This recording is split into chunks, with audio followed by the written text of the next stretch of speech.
এটা দুর্ঘটনা জয়নগরের দিন, সেদিন তো আমরা ঘুমাতেই পারিনি রাতে। অত ছোট একটা বাচ্চা এভাবে চলে গেছে। প্রায় আমাদের সেই 9 তারিখের ঘটনাটাই মনে করিয়ে দিচ্ছিল বারবার। আর পরপর এরকম হয়েই চলেছে, প্রশাসনের কোনো ইয়ে নেই। আমরা আজকে এসেছি এখানে শোকের পূজাই করতে বলতে পারেন। নাবালিকার ধর্ষণ খুনের বিচার চেয়ে ফের রণক্ষেত্র হয়ে উঠল কুলতলি। পুলিশকে ঘিরে ব্যাপক বিক্ষোভ, এসডিপিওকে ঘিরে বিক্ষোভ শুরু হয়, গাড়িতে ব্যাপক ভাঙচুর চালানো হয়। আর বিক্ষোভ এই পর্যায়ে পৌঁছয় যে পুলিশ কার্যত পালাতে বাধ্য হয়। সেই ছবি আপনাকে দেখাচ্ছি। হাইকোর্টে এদিকে ভর্ৎসনার পরে এফআইআরে পক্ষধারা যুক্ত করে পুলিশ, সেই সঙ্গে এসআইটি এবার থেকে তদন্ত করবে। বারুইপুরের পুলিশ সুপার পলাশচন্দ্র ঢালির নেতৃত্বে এসআইটি গঠন করেছে প্রশাসন।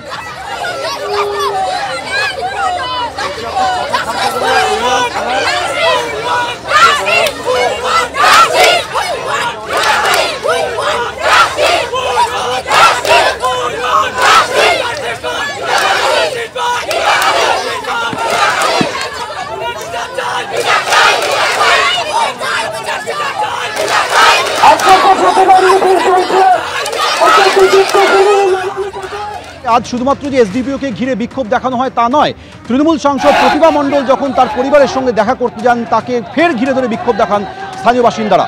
আপনারা জানেন যে নাবালিকাকে ধর্ষণ খুনের পরের দিন যখন হাসপাতালে গিয়েছিলেন তৃণমূল সাংসদ, তাকে ঘিরে বিক্ষোভ দেখিয়েছিলেন গ্রামবাসীরা। আজ ফের প্রতিভা মণ্ডলকে ঘিরে বিক্ষোভ দেখান গ্রামবাসীরা।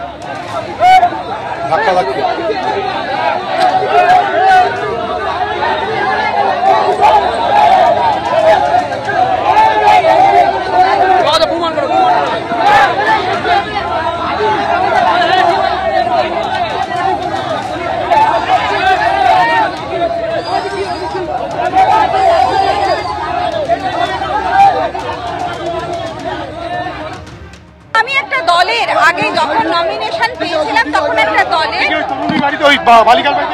হ্যাঁ যেতে তো চাই, যদি এরা না চায় আমি যাব না।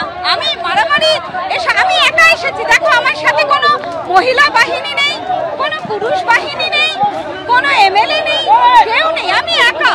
ওরা যদি আমাকে ভয় পায় এটা তো ওদের ব্যর্থতা, আমি তো একা। একদিকে পুলিশকে ঘিরে বিক্ষোভ, গাড়িতে ভাঙচুর, অন্যদিকে তৃণমূল সাংসদকে ঘিরেও বিক্ষোভ। কি বলছেন শুভেন্দু অধিকারী এবং ফিরহাদ হাকিম, শুনুন।